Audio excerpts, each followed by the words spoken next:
Why is the Myanmar military stepping up attacks on ethnic rebel groups? The UN says almost daily airstrikes on 2 states have killed dozens. Why are calls for a ceasefire being ignored? This is Inside Story.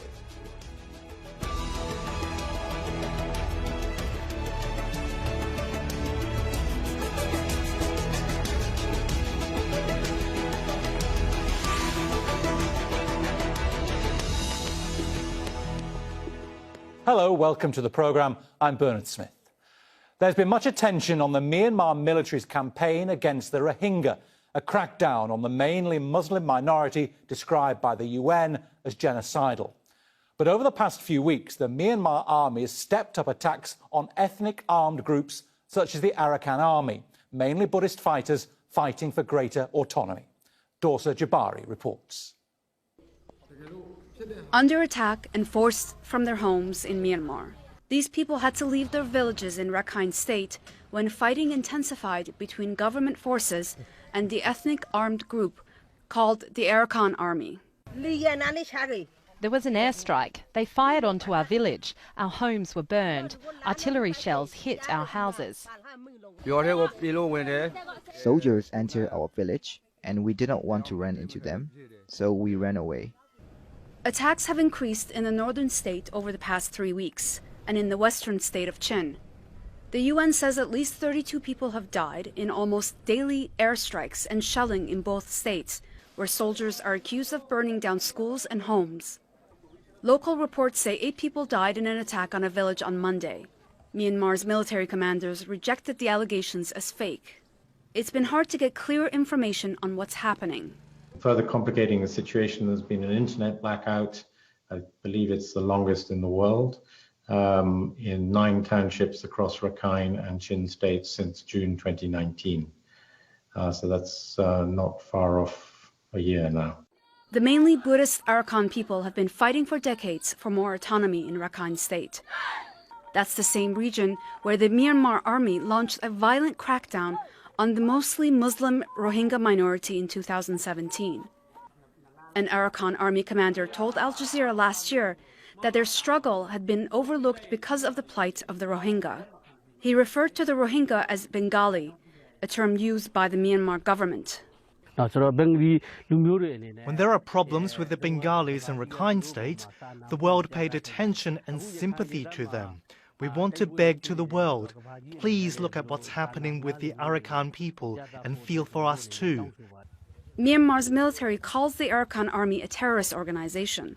It rejected a ceasefire offered this month to deal with the corona pandemic. The peace process with all the ethnic armed groups, led by Myanmar's state councillor Aung San Suu Kyi, has stalled. The government has previously said it will protect civilians from its military operations. But as the conflict continues, civilians, whether Rakhine or Rohingya, are caught in the middle. Dorsa Jabari for Inside Story.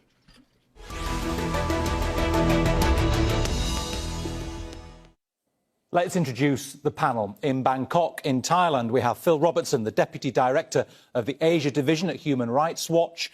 In the US city of Chicago, Azim Ibrahim, Director at the Centre for Global Policy and author of The Rohingyas Inside Myanmar's Genocide. And in Johannesburg, in South Africa, Letitia van den Assem, a member of the Rakhine Advisory Commission and a former ambassador for the Netherlands to the United Kingdom. Welcome to you all. Letitia, I'd like to begin with you. How much support does the Arakan army have amongst the Rakhine people? Oh, they have considerable support. They have considerable support despite all the hardships that they're going through. You see, you have to go back in history and look how the Rakhine people have been marginalized dramatically by the people from the center of Burma, the Bamar, for centuries, and have what was originally a very rich area of what now is called Burma, was in one of the most promising, one of the potentially richest parts of the country. It is now the poorest. So there is, there are long-standing grievances that have not been addressed the commission that I was part of, chaired by Kofi Annan, recognized this and said very clearly that unless the grievances of not only the Rohingya, but also of all the other people of Rakhine State, and notably the Arakan Buddhists, were addressed, that a permanent solution and peace and stability would not be possible. Phil, those grievances that Letitia was talking about, why do the Rakhine seem to have lost faith in the political system in Myanmar? Well, the Rakhine people have traditionally been sort of left aside by many of the discussions with the various different ethnic groups. They have always been considered by the Burmans to be very close to Burmans, and until the Arakan army really came up, there has not been the kind of systematic, effective ethnic insurgency to challenge that situation. And what we're seeing now is the Myanmar government has classified the Arakan army as a terrorist organization, which has cut off any possibility of dialogue between the center and the Arakan army, and in fact is actually even prosecuting various different news site editors for daring to run interviews with Arakan army spokesperson. So we see a marginalization of the Rakhine and the Rakhine political cause. We see increased human rights violations. We see increased violations of the laws of war by the Burmese military. And this is all creating a great deal of resentment that has fueled support for the Arakan army. Azim, Phil talks about this marginalisation of the Rakhine. I mean, the Arakan National Party won a majority of parliamentary seats in the elections in Rakhine. They believe they should have been able to nominate the state's chief, but Aung San Suu Kyi's party appointed the chief instead. Is that what's provoked this disillusionment and the support for the army, do you think? For the Arakan army? I think that has a certain element to play with it, but the reality is that Myanmar has been at war with every single ethnic minority since independence. These are the longest running civil wars in the world. The Arakan army just happens to be the largest of many of these ethnic groups and probably the most organized. And it seems to me that the Myanmar central authorities are using the cover of the COVID crisis, the coronavirus crisis, to increase their attacks on many of these other minorities. Once they had finished ethnically cleansing the Rohingya from their country, it was only a matter of time before they turned their full attention onto these other minority groups. And it seems that the same military divisions that were deployed to remove the Rohingya, Division 33 and 99, also known as the tip of the spear, are the ones that are leading these attacks against these other minorities. It seems that there are many elements within the Myanmar military who are determined to create a Burma Buddhist nationalist state, and they will not rest until these ethnic minorities have been completely cleansed from their country. Letitia, is the Burmese army using COVID as cover? I mean, it's only in January that the ICJ ordered the government to prevent the commission of genocidal acts. I know that was to protect the Rohingya, but violence has continued. The Burmese army doesn't seem to have paid any heed. The intensification of the more recent violence really started in early February. It was bad before, but it got worse then because the existing internet blackout was extended to larger areas of Rakhine State and also Chin State, and also they started to fight with in a manner that was totally indiscriminate and disproportionate. They started to shell villages, shelling from aircraft, from attack helicopters.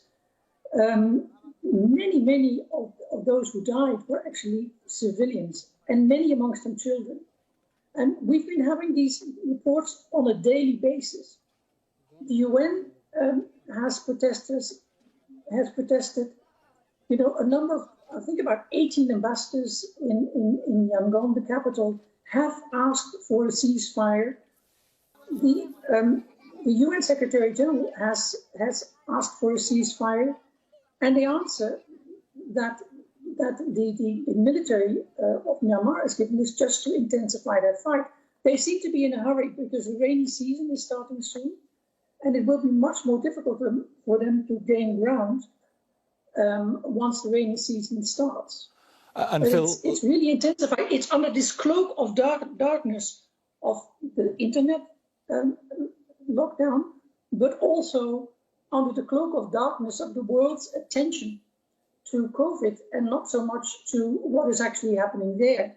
For many people there, I think their fear is more for the military, what the military is doing, than COVID. Part of that is because information to how they can prevent from being infected is not reaching them. And Phil, you mentioned before that the Arakan army, it's been designated now by the government in Myanmar as a terrorist group. That's a fashionable term used by many governments these days to crack down on undesirable organisations. Is it going to give them international cover now that they can call them terrorists? I think that the Myanmar government has very little credibility with the international community at this point. I mean, they've also called the ARSA, which is the Rohingya insurgency, a terrorist group. I think that the government, unfortunately, we have parts of the civilian government that are accomplices to this Burmese military offensive. I mean, it's important to recognize, since, March 23rd, the Office of High Commissioner for Human Rights has indicated there's been 32 deaths and 71 people wounded by air raids and bombardment. This is indiscriminate attacks on villages. This is the government and the military, basically trying to, as Letitia correctly noted, to operate under the cover of darkness with an internet blackout, trying to shut down various different media outlets that dare report on the war in Rakhine State and interview the Arakan army. And I think what we're moving towards is an implementation of the Myanmar military's traditional four cuts policy, which, is an effort to cut off food, funds, intelligence, and recruits from any sort of ethnic insurgency. And what this usually boils down to is attacks on civilians, indiscriminate attacks. And if that's the case, if that's the way we're going in the war against the Arakan army, there's going to be a lot more deaths and there's going to be a lot more injuries before we're done. Azim, do you think designating the Arakan army a terrorist group is an attempt by Burma's military to give them some sort of cover? Well, it's clearly an attempt, but as my colleague Phil said, that is probably not going to work. The Myanmar military has now exposed itself as being complicit in a genocidal activity against the largest ethnic minority in the country, which were the Rohingya. The ICJ have ruled against the Myanmar military and the civilian authorities. So we'll only have to wait another month or so to see when the Myanmar authorities have to report back. So they don't really have much credibility. They are quite well recognized as attacking civilians indiscriminately. And as I said earlier, these are some of the longest running civil wars, and the Myanmar military has engaged in atrocities against civilians as part of their strategy. Multiple rape camps, multiple genocides, mass graves, etc. So whether they designate a group a terrorist organization or not will really not have much traction within the international community. It may allow them more flexibility within the home turf in terms of domestic laws to carry out some of these extra kind of judicial activities, including arresting journalists for interviewing leaders of the Arakan army and the equivalent of the political parties and so on. But I think internationally it'll have very little credibility at all. And Phil, can I ask you, is the Burmese army, you think, targeting the Rakhine as an ethnic group, as they have done with the Rohingyas, or are they just trying to crush the army and its supporters? Of course, the Rakhine are mainly Buddhist, while the Rohingyas were predominantly Muslim. I think increasingly the Tatmadaw is conflating the Rakhine civilians with the Rakhine Arakan army. I think that, what you're getting is a palpable dislike between the Myanmar army and Rakhine civilians, a feeling that, the Rakhine have very strongly supported the Arakan army and that they're all in it against the Burma army. And therefore, anything is justified. And I think that what we're concerned about is that we're seeing a change of tactics over the past 6 weeks to 2 months by the Myanmar military, where they are now, shelling villages or launching air attacks that are killing civilians that have nothing to do with the Arakan army at all. And Letitia, can I ask what you think about that? Do you think they're targeting the Arakan as an ethnic group, considering that they're all Buddhist, or are they targeting them as they were targeting the Rohingyas? No, I think there is a bit more brotherhood between the Burmans and the and the Rakhine traditionally, but over the past couple of years, once, I think, as Phil indicated, they had dealt with the Rohingya, the Tatmadaw turned on the Rakhine. It's not so much because of the ethnicity, but because they want full control over Rakhine State. And one of the reasons for that is the economic prospects. You have China that has very interest there in developing a corridor to Yunnan province in China, and that leads to a port in Rakhine State. On the other hand, you have India also having similar plans for the port of Sitwe. And, I think the issue of the economic interest should not be forgotten. They're there. And I think, particularly as far as China is concerned, the military is, and the government are probably afraid that once the Arakan army would get a better foothold, they would be able to deal directly and negotiate directly with China and India about future economic development. OK, I'll come back to China in a second, but Azim, I wanted to ask you first, how important is the Arakan army's alliance with other ethnic groups, this northern alliance, particularly the Kachin Independence Army, because they're headquartered up there, the Arakan army is headquartered up there. How significant is that connection? I think this alliance is extremely important. I think all of the ethnic minority groups realise that after what happened to the Rohingya, that they are simply next on the list. It was only a question of time before Myanmar's emboldened military turned their attention to these other groups. And so there is an alliance between the various groups, and many of them actually did speak up against the Rohingya genocide whilst that was happening, simply because they knew what was coming to them very soon. The Arakan army is the largest of all the different various ethnic armies, and it's probably the most organised, which is why they're targeting them specifically. But the Shin, the Karen, the Northern Shan, they're all essentially in the same boat at the moment. The government, they did ask for a ceasefire in April, which was rejected by the military. So that essentially gave the military the green light and the cover of this entire lockdown to try to pursue many of these groups and the leaders of these groups. So I think that's very, very important to know.